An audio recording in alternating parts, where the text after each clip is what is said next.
All right, so here's under the hood. This thing's in good shape too. I do want to point that out. Those things usually take a kind of, sorry, I'm sweating and trying to wipe the sweat off my face at the same time. Those things usually take a pretty good beating just because they pick up rocks and stuff from cars in front of you, but that one's in really good shape. The front end of this car is actually in pretty good shape. That's all just a little, if you can even see some of that, like here, that's just dirt, obviously. Nothing scratches or anything like that. It's just a little dirt, which can be washed right off. I just don't want to do it until I actually wash the car. Fog lights work, they're good. Engine, LS6 engine. It is factory LS6 engine. Some 01, 02s had them. This was one of the ones that got lucky and got one. So the difference between LS6 and LS1, from my understanding, from what a buddy has confirmed, is that the oil journals are a little bit different. Cam profile is the same for the LS1 because they didn't change the cam when they put them in these cars. But it is LS6 blocks, LS6 intake.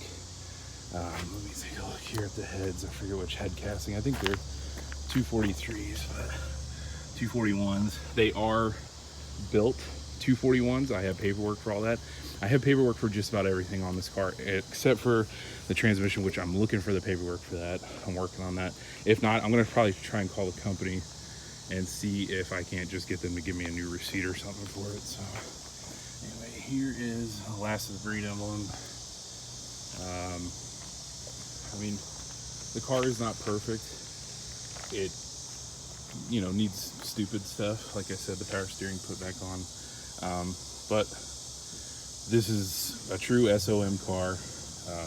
It runs great, drives great. There is a little bit of a flat spot on the tires just from him sitting, but every time I ever get rolling in one of these cars, about 30 miles later, they tend to kind of chill out and the flat spots go away.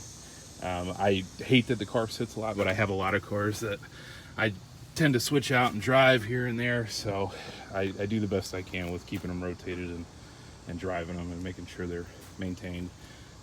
This one I definitely stayed on top of. I did the hood shocks too when I did the new shocks for the hatch. No radio, but if it's a big deal to you, I'll try and find one if I got one in the garage. If not, you know, radios are cheap. It's not like Fast and the Furious 1 or nothing where you gotta go fighting and robbing semi-trucks for one. Vents are good. Emblems are in great shape. I just don't want to miss anything. I did put a new dash in it.